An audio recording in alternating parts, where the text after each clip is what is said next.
connected to both the individual and it's so much connected to the professional, in which the individual may say things like this, isn't it?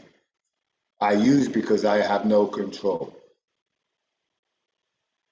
I use because it helps me to manage my feelings, my trauma, my relationship with my mother, my father.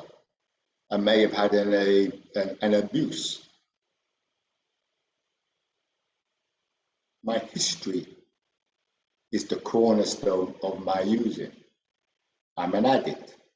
There's something neurologically wrong with me. That's why I do what I do.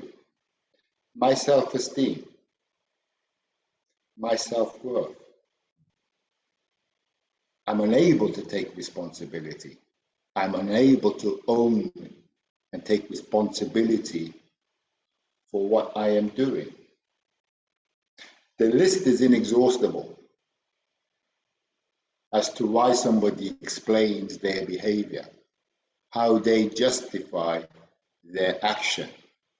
But of course, it's easier to justify your actions and it's easier to justify your behavior if you operate from a place of what they call an external locus, whereby you place the responsibility of everything that you do on an external factor or factors.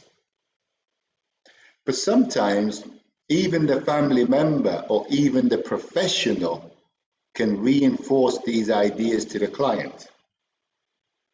Sometimes the client may not even think or feel this.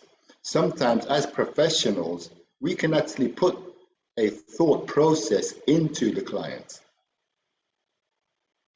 So when somebody's young and they're 14 or 15 and they're using substances and he or she may engage services, sometimes as professionals, we may say to them, and this is the process of conditioning and indoctrination, we may say to them, the reason you're doing it is because.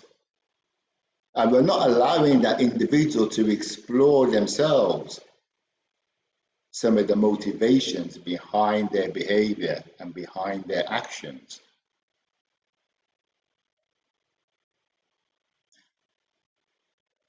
Yet there's a basic key to this knowledge that we're talking about now, and that's called pharmacology. Pharmacology is the study of the impact of a substance on an organism, in this case, the human organism.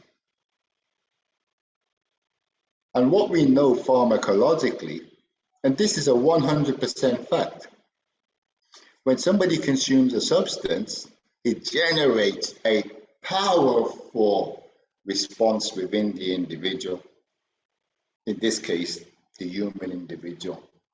And of course, when the individual experiences this powerful sensation, he or she will make a decision what to do next. And that sensation that the individual is experiencing is what we call the high. What we're talking about is a transcendental type of sensation, something that transcends a normal sensation, something that you may not be able to generate naturally. However, if you place this external substance into your unit, into your organism, into the human body, you can generate something that is unique. And if that sensation sits well with you, you may have an inclination to return to it again and again and again. And cocaine, as an example, and all drugs generally, but because we're talking about cocaine now, it's a drug that generates a most divine, wonderful sensation. Now, back to what we said earlier, the individual may turn around and say, I used to experience that. But the truth is, and this is the truth, and when you start to question clients appropriately, you find out that he or she experiences that every time at the beginning of each episode of their using. The individual is experiencing this wonderful high. And that isn't me, and I hope you're not hearing me glorify it. However, if you don't describe it contextually in the correct way, and you avoid what you're talking about, then of course, in your professional work with that client, you will give them many opportunities to not do the work of understanding his or her relationship with their substance use. There's that old adage, isn't it? The wood through the trees. To be able to see the wood through the trees or the forest through the trees. Now, of course, that's saying that we can be so caught up in specifics, the individual's housing, the individual's mental health, the individual's physical health, the individual's relationships with parents or partner or children, the individual's interaction with the criminal justice sector. We can be so caught up with these parts that we miss the whole picture. And what we're saying is that what needs to be included in the whole picture regarding this client group is that substances are also nice. And if the individual doesn't get an opportunity to explore their relationship with that niceness, then he or she may return to services a million times.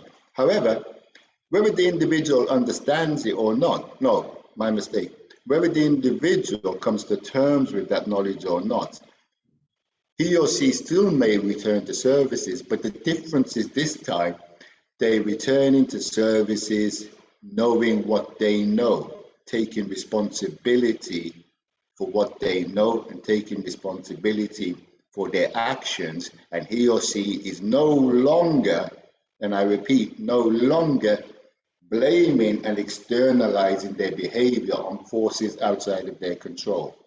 They're having ownership. So at the bottom here it says, we as professionals, we as family members, etc., we shouldn't get caught up in what the individual presents as a story. Because the story that the individual, the client presents is designed to take you off track. What we have to do is look more closely at the content of their using, their relationship with the high.